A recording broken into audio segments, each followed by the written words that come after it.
Good morning. Welcome to the second lecture, that is effectiveness in organizations. In the last lecture, we tried to understand what is organizational behavior as a field of study. Now, we move on to the second chapter, which is effectiveness in organizations. The objective of this lecture will be to understand the different models of organizational behavior. Understanding effectiveness in organizations, it has two approaches, the goal approach and the systems theory approach. Knowing the time dimensions of effectiveness, knowing the criteria of effectiveness, knowing the limitations of organizational behavior, knowing the key forces affecting organizational behavior, understanding the continuing challenges of organizational behavior, and developing competencies for facing these challenges. So, if you can see, like, this chapter will equip us better, understanding when you cover at the end of this chapter, this is going to equip us in a better way to perform better by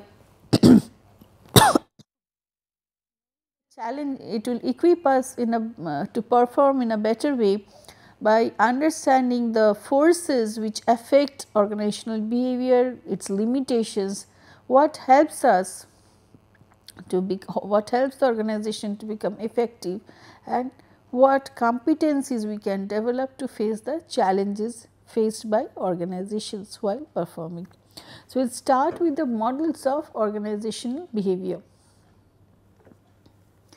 So, what is a model? Models of organizational behavior consist of the belief system that dominates management's thought and affects management actions in each organization.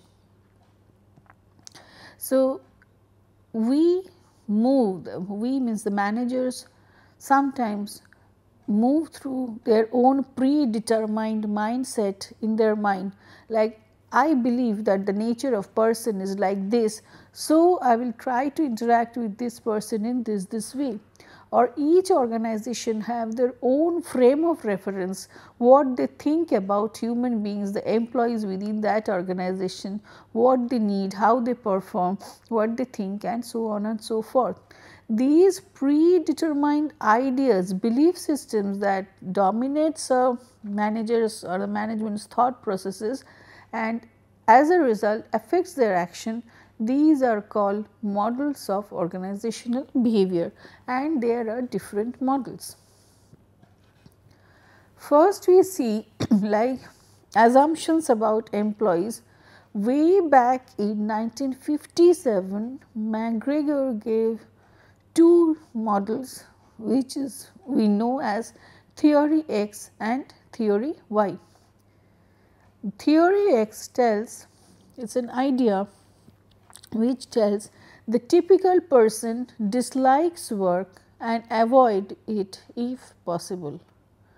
So, the management which moves with this idea in mind, like the theory X idea in mind, like the typical person dislikes work and avoid it if possible. The typical person lacks responsibility, has little ambition and seeks security above all. Most people must be coerced, controlled and threatened with punishment to get them to work. With these assumptions, the managerial role is to coerce and control employees. So, what will happen? I consider that if employees are such a lot of people, like who have to be directed, who have to be pulled, like suppose pulled by their ears to do their certain jobs, because they are lazy lot, they do not want to do, they do not want to perform, and always I have to be with them to monitor what they are doing. I have to direct them and I have to coerce them, I have to punish them, I have to threaten them, so that out of fear they are going to perform. If that fear is not there, they are not going to perform. So, this is one way of looking into the about the employee's nature and dealing with them. Theory Y tells that work is as a as natural as play or rest. People are not lazy. They have become that way as a result of experience. So, inherently people are good. If you are observing them to be lazy now, it is maybe as a result of certain experiences they have become that thing, and you have to find out the reason why people have become lazy or they do not want to perform. People will exercise self direction and self control in the service of the objectives to which they are committed. So, they will try to perform in their own way, they will try apply their own thought process, try to think about what is going on, why they are going to do this thing, what are the how to do that thing in a better way. People have potential. Under proper condition, they learn to accept and seek responsibility. So, it is not that they do not want to take responsibility. Under proper condition, if there is a favorable condition provided, they are eager to learn and accept and seek responsibilities. They have imagination, ingenuity and creativity that can be applied to work. With these assumptions, the managerial role is to develop the potential in employees and help them release that potential towards common objectives. So, if you see, these are two opposite roles that you are telling. Like if you move with this theory X idea in mind, we are assuming like employees have to be directed and they have to be controlled, they cannot think on their own, they do not want to perform. So, always as a manager I have to monitor and get things done through these people, as if left to themselves they are not going to perform. Whereas, this tells like is to develop the potential in employees. This is very important. Everybody has a potential to develop, and the manager's role is not to monitor the employees, not to coerce the employees, but to help them develop their potential so that they grow, help them release that and they grow, the employees develop. But again, this word is very important, towards our common objectives. The growth of the employee should be channelized towards the organizational development, it should be aligned with the organization's development. The 5 models of organizational behavior which tells about 5 styles of the organization. If you see, these 5 styles are listed as autocratic, custodial, supportive, collegial and system. What is the basis of this model is autocratic model depends on power. Managerial orientation of this model is authority. Employee orientation, it is needed that it is expected that the employee will obey the order given by the managers. Employee psychological result is dependence on boss. Employee needs are met means subsistence need, I want to survive. So, the basic minimum is provided by the autocratic organization. As a result, performance is minimum, because I am always in a fear, like my supervisor and will come and tell me certain things. I will maybe like coerced, I may be rebuked for doing certain things which my employer or the manager does not want. Next is custodial. Basis of that model is taking care of the resources, economic resources. Managerial orientation is towards money, profit is what? It guides the organization. Employee orientation is towards getting better security and benefits from the organization. Employee psychological result is dependence on the organization, because I want security and benefit, and it is organization can only provide me that security and benefit, I depend on the organization. Employee security need is met through this model. Performance result is passive cooperation. This word passive cooperation is important. I cooperate with the organization to reach its objective, but that cooperation is passive in nature. It is not very enthusiastic, because I am only concerned with the gains that I am getting from the organization in terms of security and benefits, and also because the manager is concerned with the money and how to control the resources in a better way. When we are discussing the supportive model of the organization, the basis of that model is the leadership style, where the managerial orientation is support to the employees. Employee orientation is towards the job performance. I have to perform in a better way. Psychological result is I am able to participate in a group performance. The needs of the employees met through this are status and recognition. Because I am performing, I get recognition or a certain status in the group.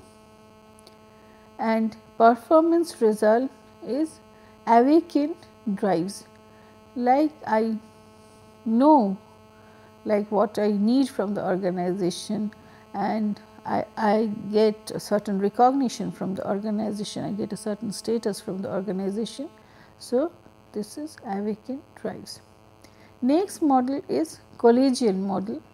Basis of that model is partnership.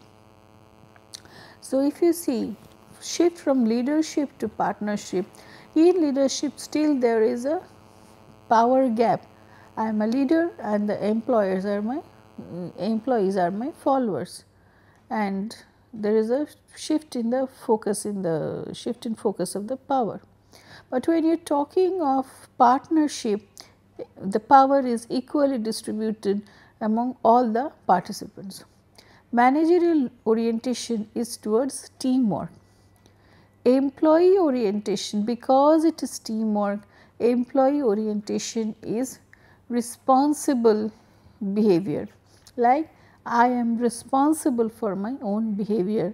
Psychological result is self discipline, because I am responsible, because it is a teamwork, because it is partnership, certain onus is given to me, then I have to be self disciplined, because nobody is there just to monitor me, then I have to be self disciplined.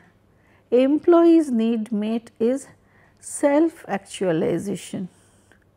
I know like what I want to do, there is a scope for creativity, I can try to do certain things in my own way without having the fear like what my manager or supervisor is going to tell me. So, self actualization.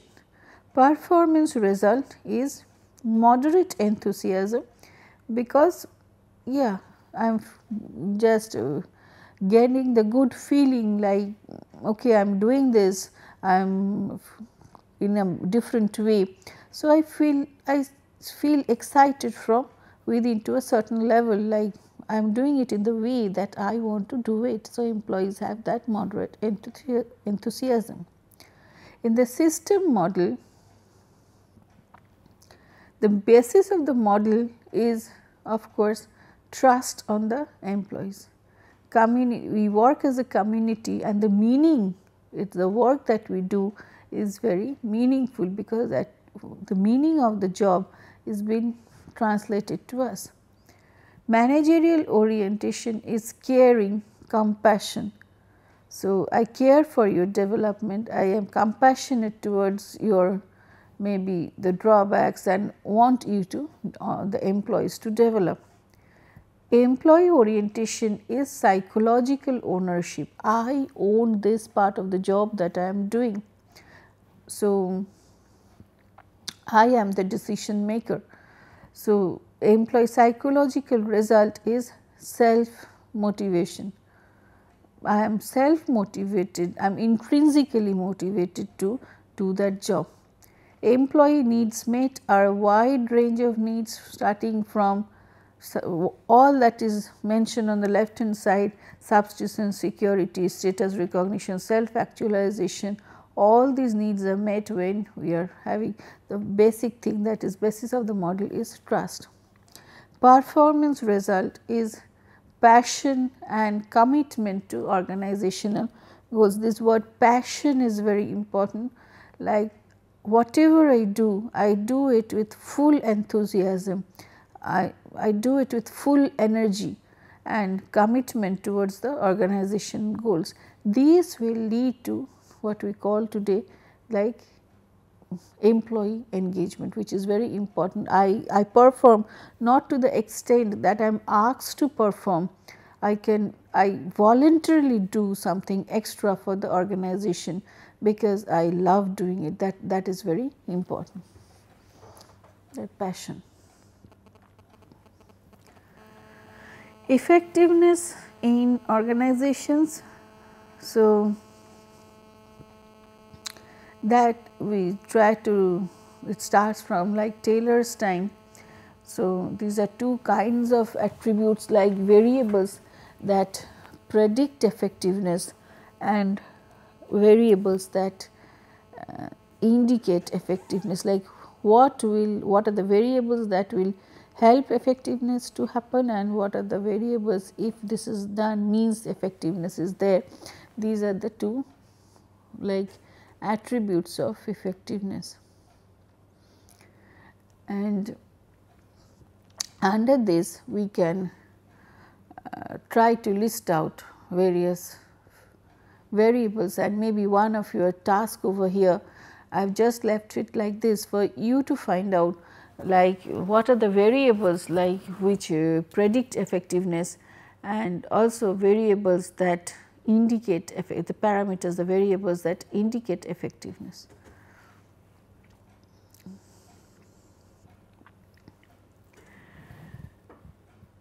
Now, as far as the approaches of effectiveness are concerned, there are two approaches in studying effectiveness. One is of course the goal approach, and the next is the systems theory approach. We will try to have a look into both these approaches. In the goal approach, it assumes that the organization exists to accomplish goals which reflects purpose, rationality and achievement, but it has its drawbacks. This approach has its drawbacks, like for certain things, for certain types of organizations, whether you have achieved the goal or not is very difficult to measure, because sometimes it is in intangible outputs. So, how to measure, what unit to measure, so that we will tell okay, this much of goal if you have attended, then means you are effective. So, sometimes it is very difficult for organizations to measure it. Next is sometimes goal conflict occurs, because what one person within the organization may see like this is my goal or this should be the organization's goal, other persons may not seem the same thing to be the organization's goal. So, and also two goals may be conflicting with each other. Like if I want to produce high quality products, then simultaneously I want to minimize the production cost, then maybe at certain point of time there will be a goal conflict between these two goals.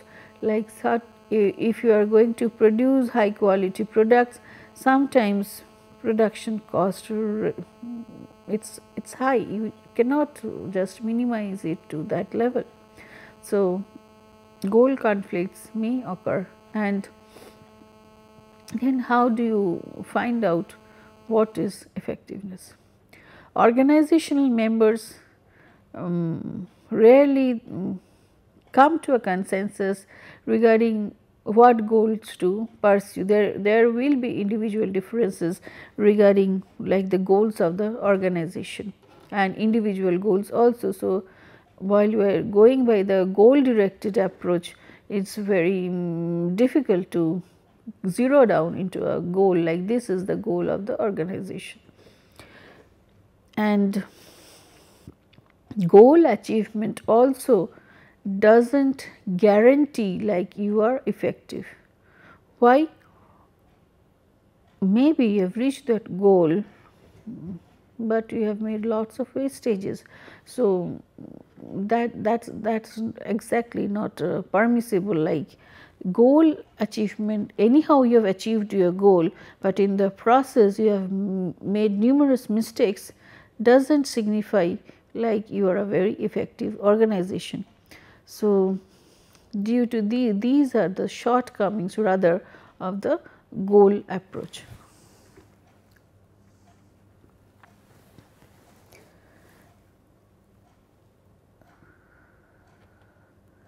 So, the systems theory approach, it tells about the it deals with the broader context of internal and external environment, and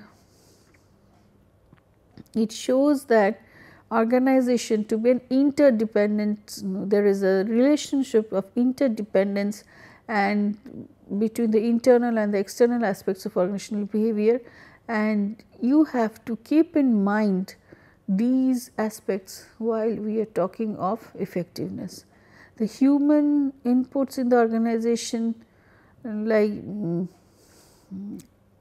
organization has human inputs, employees and natural resources, then from the external environment and non-human inputs also like equipment, information, raw materials from the outside environment. All these interact together to define what is effectiveness, and challenges in each of these fronts are different. So, while we are trying to judge whether an organization is effective or not, we have to take into consideration the whole gamut of the relationship that the environment that the organization is in, and then try to find out in this context that the organization is performing, whether it is doing the right thing or not in a better way.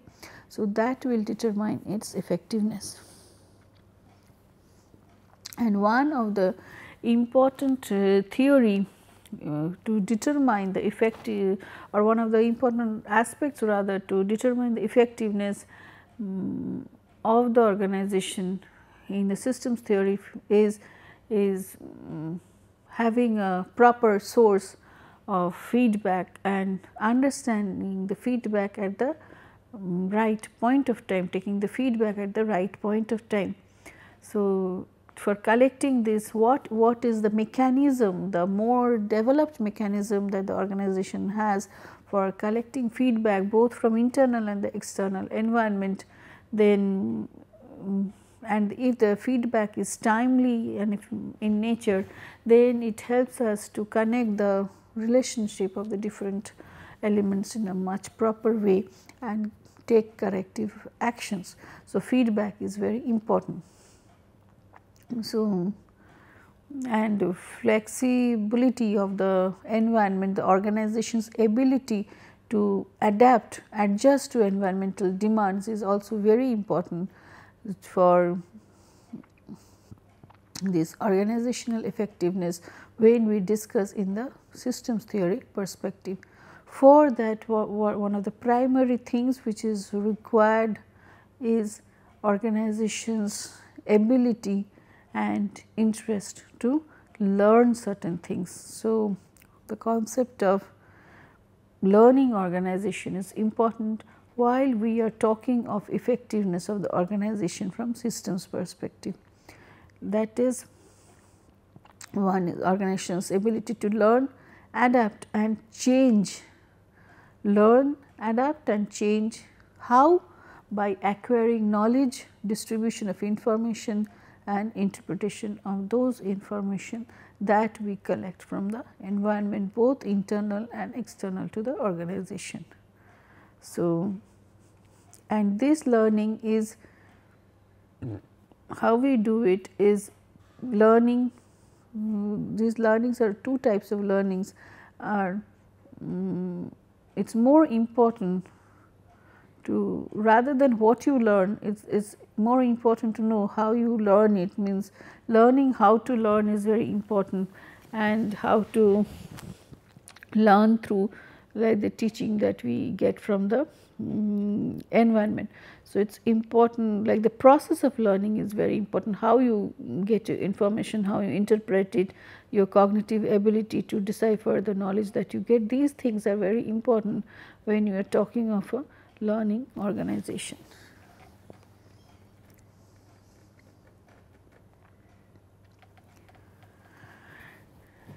When we are talking of organizational effectiveness, then again there is a time dimension to it. So, when it is a time based perspective, like whether we are talking of effectiveness in the short run, whether there is a mid range for it or intermediate run, and whether it is for the longer period, and which is for indefinite maybe future perspective. So, and the criteria for effectiveness will differ based on for what time frame you are considering your effectiveness. If it is for the short run, your concern will be the quality, productivity, efficiency and satisfaction. Then intermediate criteria are quality, adaptiveness, efficiency and satisfaction. So, if you see, like when you are talking of short run things, so immediate result and productivity and satisfaction with that result, quality, this is very important. When it is when the effectiveness criteria is of intermediate nature, means you are at least there for you are planning for effectiveness for of an individual, group and organization for at least for 5 years, then adaptiveness with the environment is one of the important criteria of effectiveness. And if it is for the long run, means indefinite times, you do not know how much, then two most important things are of course the quality of your what you do and your survival strategies. Means the more flexibility, more of learning organization, more of environmental scanning and learning, getting a proper feedback, these factors become much more important when you are talking of long term effectiveness, because survival strategy of an organization is very important.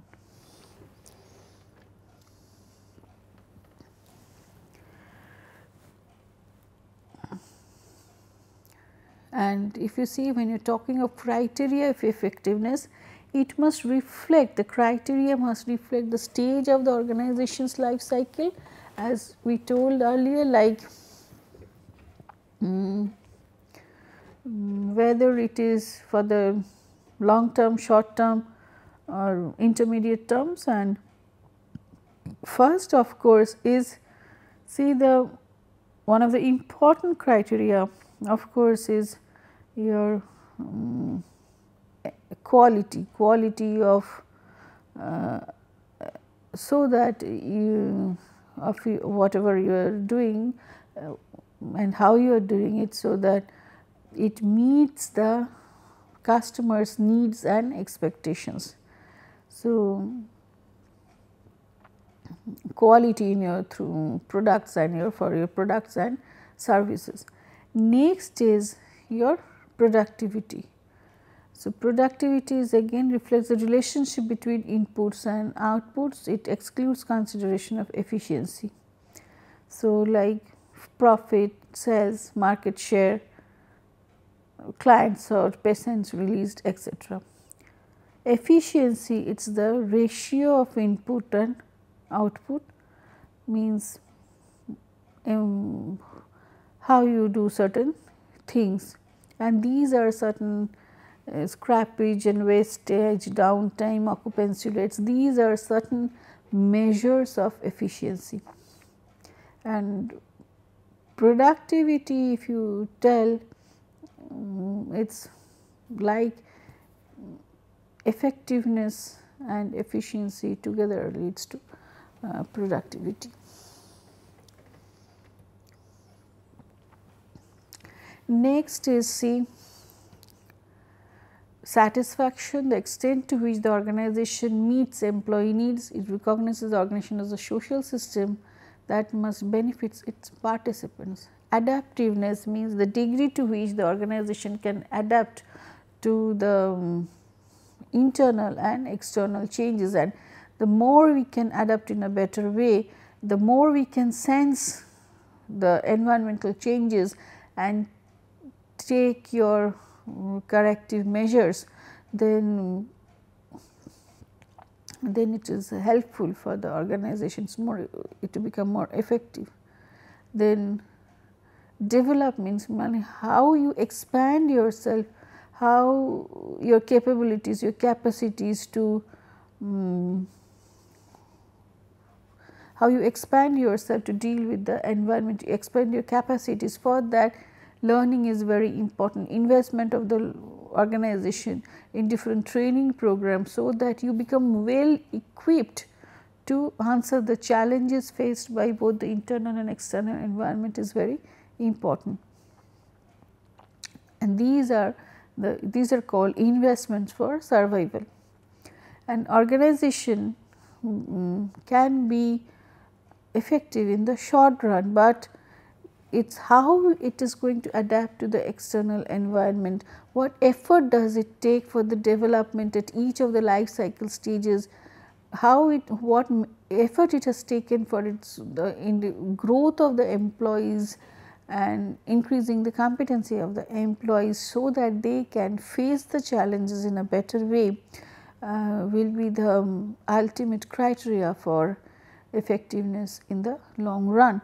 Because if you are not equipped to face the challenges, if you are not able to sense the changes in the environment, if you are not able to adapt to the changes in the environment, then maybe you are not going to exist, you will just become a defunct thing.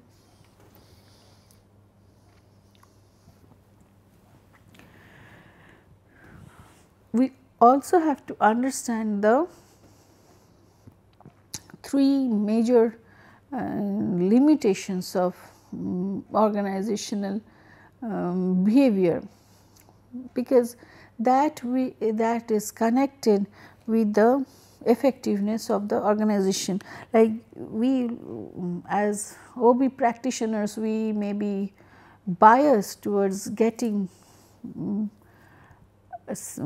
more for the employees, like because it is individual, it is a study of the individual behavior, their perception, motivation, values have to be given importance in the organization, group functioning is very important. Sometimes people become biased towards satisfying more of individual needs and developing people, but these may lead to biases in certain extent. Like we cannot overlook the organization's purpose and the context of the organization while we are and we just cannot demand a gain for individual development at the cost of organization's development.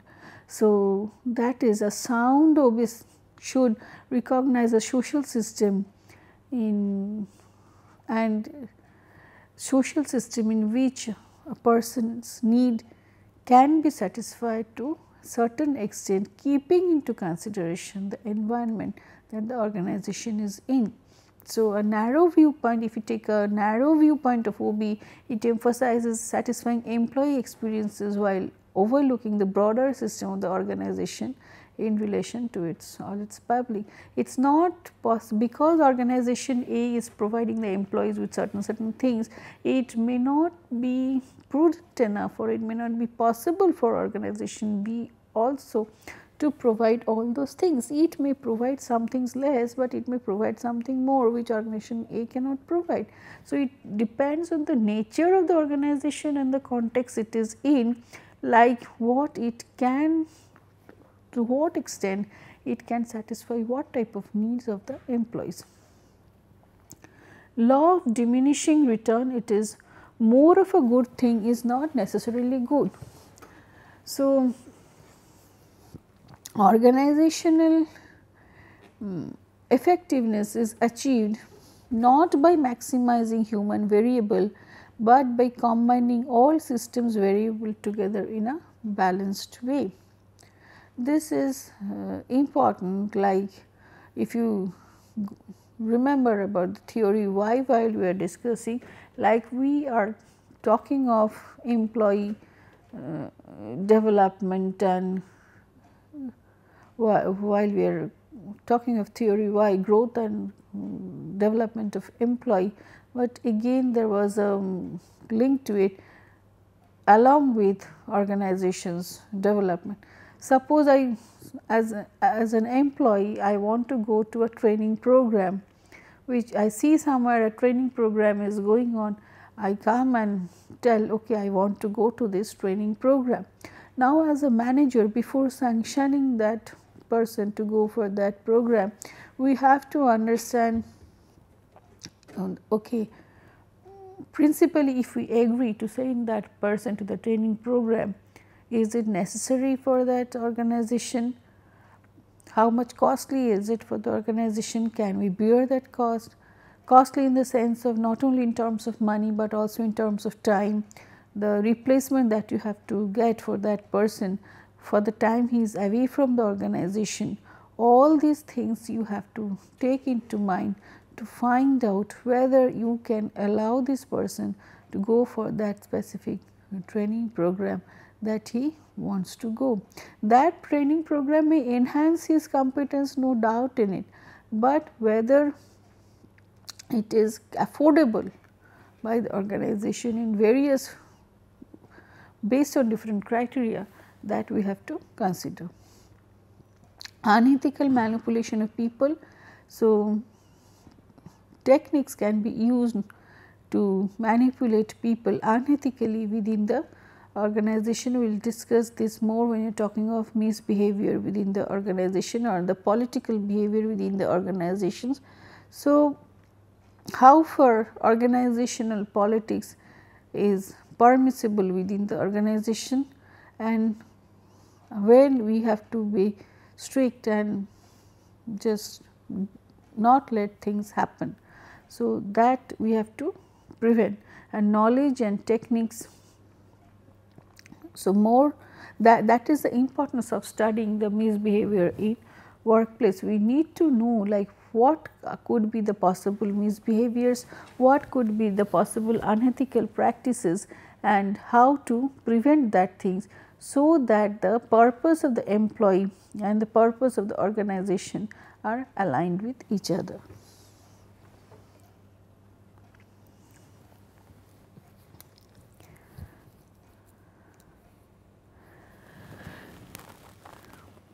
The key forces affecting organizations are,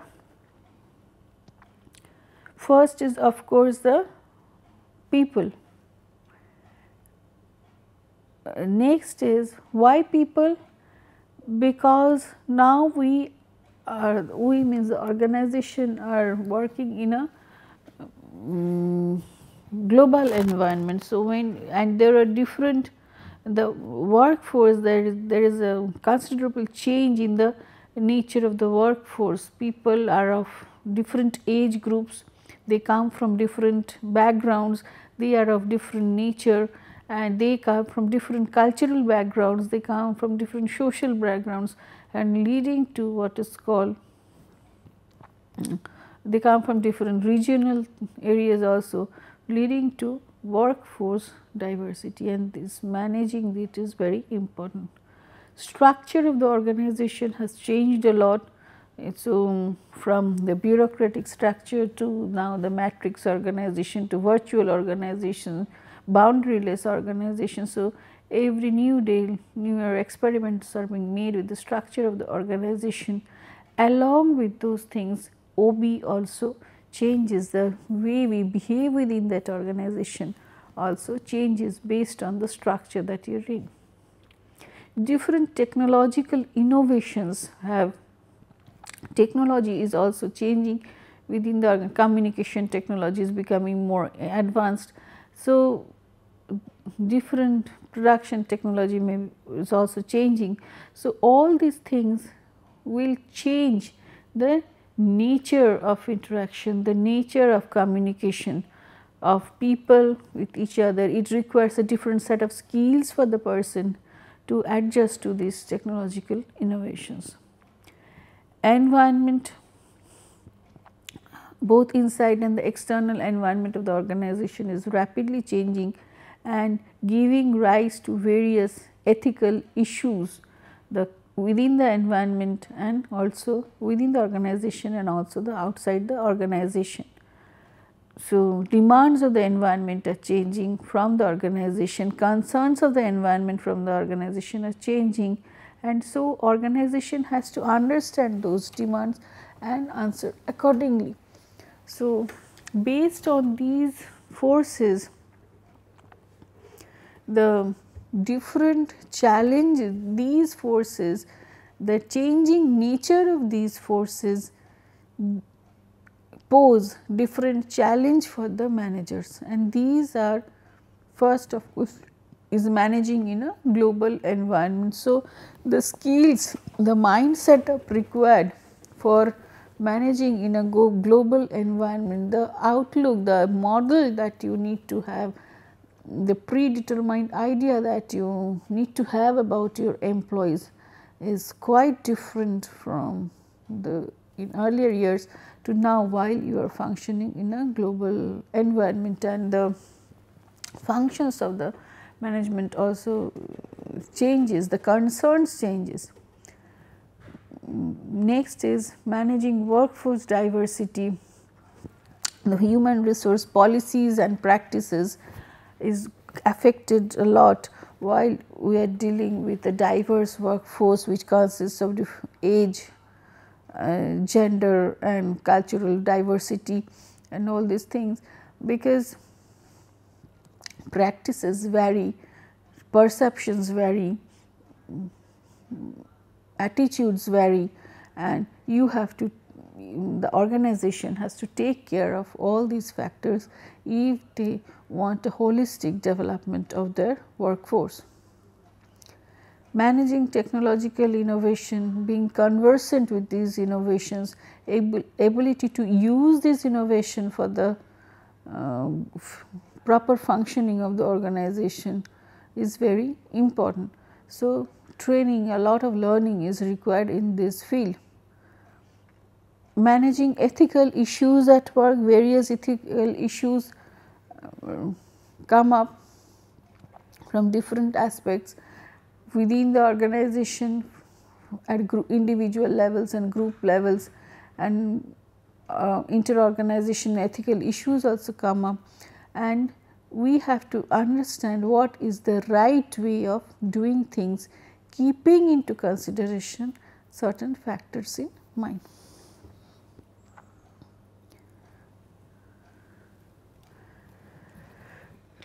So, what OB helps to do is to help people attain the competencies, that is, what is a competency is interrelated set of abilities, behaviors, attitudes and knowledge. So, it is not only ability, behavior, attitude and knowledge separately, but it is an interrelation, it is a mix of abilities, behaviors, attitudes and knowledge needed by the individual to be effective in a managerial position or to become an effective employees, teams, leaders, members or managers.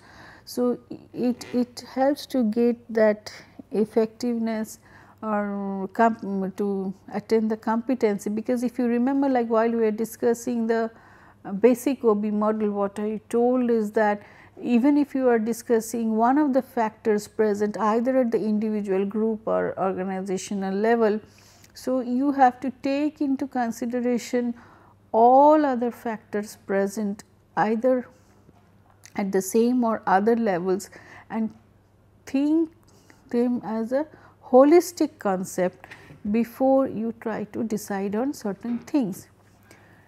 And the knowledge of OB helps people to attain those competencies, means to develop that eye of looking into factors not separately, but as an interrelated concept. Then how it helps is by first is important thing of course is in OB is learning how to manage self. What happens, we take management as like if you ask anybody is what is management all about, you get the straightway definition, getting things done by or through others, but we forget the first word of management, that is management of self. And first competency which is being developed by the field of organizational behavior is of course managing self. How? Because you come to know what are your perceptions, why you perceive certain things in certain way, what is your personality pattern, what is your ability, what are your limitations, why you believe in certain way, what you like, what are your emotions, what are your moods, what are your attitudes, why you do certain things, how you behave in certain way, and you try to take corrective measures from some and try to develop in other aspects.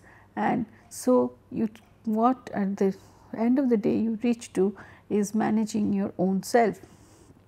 Next is managing communication. In that what happens, like what are the factors of communication, what leads to a better communication, what are the barriers of communication. If you get to know these things, what will happen is you get to communicate in a better way. Diversity in workplace, you cannot ignore that. What we have to understand, what is the nature of diversity, how we have to accept like people are different, and then we have to respect that difference and formulate our policies, practices, so that we can better answer to the need of this diversity. Ethics in the workplace, again doing the right thing in a right way in the right context is very important. Like sometimes we are in decisional dilemmas if there is a situation and we cannot decide should we be doing this thing or should we be doing that thing. Path A may be more profitable, the outcome is more profitable, but the process is that not that much okay. Path B is of less of profit, but its a path is the right, it's okay path means you do not have to go to unfair means for that. Then which one is to choose, like should you look to the end which is more profit or go to the path which is not unfair, and managing. And this is just a broad example or broad like one line of decision making. I told about ethics, but ethics is not that simple. Like you come to dilemmas, and solving these questions of dilemma is very important. Situations are complex while taking ethical decisions, which may appear that in the short run you are not taking a decision which is appearing to be profitable in terms of monetary gain for the organization, and there could be pressures from different concerned people, your shareholders and others, why you are deciding in this way, because your decision is not leading to the monetary profit of the organization. Then you have to think of your short term and long term gain, because if you remember that at the end what is more important is long term survival rather than your short term focus on profitability. and an organization survives only when your greater society accepts you, the greater environment accepts you, it accepts you for your value system. Managing across cultures, again there are host countries and they have their own cultures, their own values. So, parent country, so which values you give more importance to and which culture you give more importance to. Do you follow your culture and try to just practice it in the other country, or you are going to adapt certain things, certain practices of the country where you go to do your business also. These are important issues for decision making. Managing team, while you are talking of team performance, how do you reward a team? Do you reward an individual within a team, or you reward all the team members? What is your reward system? What is your way of motivating? What is your way of engaging team members? These are important challenges, and the knowledge of OB, because it helps you to understand the team dynamics, helps you to develop competencies in this regard. Managing change is another important issue. What type of change? Is it a program change? It is a non-program change? Then do you accept that change? Do you prepare yourself for that change, or first you face the change and then you try to take corrective measures? How do you communicate the change process to your employees? These are very important, so that they can accept the change, or they are they also a part of that change process and change happens smoothly. These are some important considerations, competencies that the knowledge of OB helps to develop.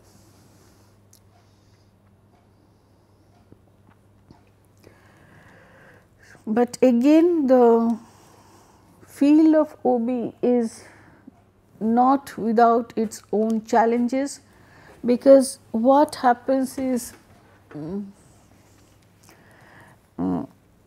with these behavioral programs, people try to gain very quick fix.